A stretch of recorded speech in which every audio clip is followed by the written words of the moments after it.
ಲಿಂಗೇಗೌಡ ಬೊಗಳಹಳ್ಳಿ, ನನ್ನ ಹೆಸರು ಮುನ್ಶಾಂಗೌಡ, ಶ್ರೀನಿವಾಸಪುರ ತಾಲೂಕು, ಕಸಬಾ ಹೋಬಳಿ. ನಾವು ಯಾವಾಗ 10ರಿಂದ 15 ಎಕರೆ ಟೊಮೆಟೊ ಬೆಳೆ ಮಾಡೋರು. ಒಳ್ಳೆ ಗುಣಮಟ್ಟದ ಬೆಳೆ ಮಾಡಿ ಒಳ್ಳೆ ಗುಣಮಟ್ಟದ ಕಾಯನ್ನು ಎತ್ಕೊಂಡು ಈ ಮಾರ್ಕೆಟಲ್ಲಿ ಹೆಸರೈತೆ. ಈ AV ರಾಮನಾಥ್ ನಾವು ಬಂದು ನಮ್ಗೆ 7-8 ವರ್ಷದಿಂದ ಪರಿಚಯ. ಚಿಕ್ಕದಾಗಿ ಒಂದು ಡಮ ಕೊಟ್ಟು ಮಾಡ್ತಾ ಆದ ಪರಿಚಯ ಆದ. ಬಂದದ್ದೆ ಏಪ್ರಿಲಲ್ಲಿ ಒಂದು ಒಳ್ಳೆ ಬೆಳೆ ಆಗಿತ್ತು. 3 ಎಕರೆ 3,000 ಬಾಕ್ಸ್ ಬೆಳೆದಿದ್ದೆ.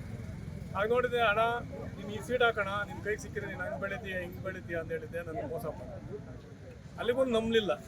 ಇಲ್ಲ ತೋಟ ತೋರ್ಸಪ್ಪ ಅಂದ. ಅಣ್ಣ ಸೀಸನಲ್ಲಿ ಆಗಿರೋದು ಈಗೆಲ್ಲ ಹೂವು ಪಿಂದಿರೋ ತೋಟಗಳು ಹಾಕೋ ಮಳೆಗಾಲಕ್ಕೆ ಈಗ ಸರಿ ಮಳೆ ಜಾಸ್ತಿ, ಮಳೆಗಾಲಕ್ಕೆ ಒಳ್ಳೆ ವೆರೈಟಿ ಅಂತ ಹೇಳಿ ಅದು ನಮ್ಮಿ ಆಯಿತು. ಫ್ರೆಂಡು ಒಂದು ಹೇಳ್ಬಿಟ್ಟಿದ್ದೆ, ನೀನು ನರ್ಸರಿ ಯಾವ್ದು ಹೇಳಪ್ಪ ಅಂದ್ರೆ, ಇಲ್ಲ ನಾನು ಹಾಕ್ಸಿದ್ದೀನಿ ಒಳ್ಳೆ ನರ್ಸರಿ ಅಂದಾಗ ನಾನೇ ತಂದು ಡೆಲಿವರಿ ಕೊಡ್ತೀನಿ ಅಂತೇಳಿ ನಾನು ಡೆಲಿವರಿ ಕೊಟ್ಟು ₹1,500 ಒಂದು ನಾರು ತಗೊಂಡು ನಾನು ನೋಡಿದ್ದೆ.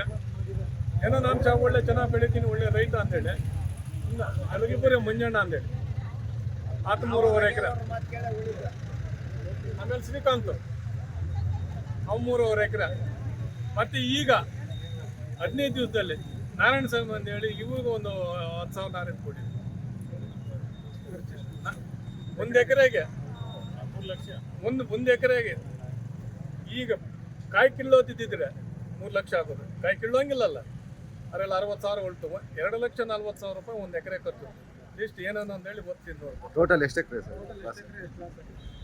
11 ಎಕರೆ. 1 ಎಕರೆಗೆ ಉಳುಮೆ ತಾವನಿಂಕ ₹10,000 1 ಎಕರೆ ಉಳುಮೆ ಮಾಡೋದು.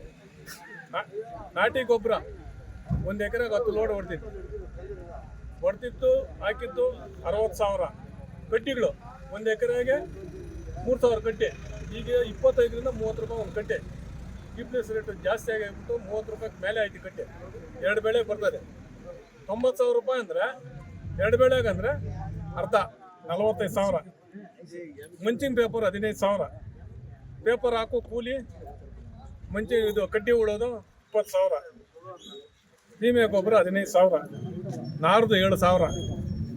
ಹೆಂಗಸರು ಕೂಲಿ ಕಾಯಿ ಕೀಳೋದು ಬಿಟ್ಟು ಗಿಡ ಕಟ್ಟಿರೋದು 30,000. ಇತರೆ ಔಷಧಿಗಳು, ಕೆಮಿಕಲ್ ಔಷಧಿಗಳು ಹೊಡೆದಿರೋದು 40,000. ಟೋಟ್ಲಿ 2,40,000 1 ಎಕರೆಗೆ. ಟೋಟ್ಲ್ 11 ಎಕರೆ. ಏನಾಗ್ಬೇಕು ನಾವು ಇಲ್ಲಿ ಬಿಲ್ಲನ್ನು ಕೂಡ ಕೊಡ್ತೀನಿ ನೋಡಿ. ಪುತ್ತೂರು ಫೈನಾನ್ಸ್ ಅಲ್ಲಿ 16 ಲಕ್ಷ ಒಡವೆ ಬೆಳೆ ಮಾಡಿರೋದು.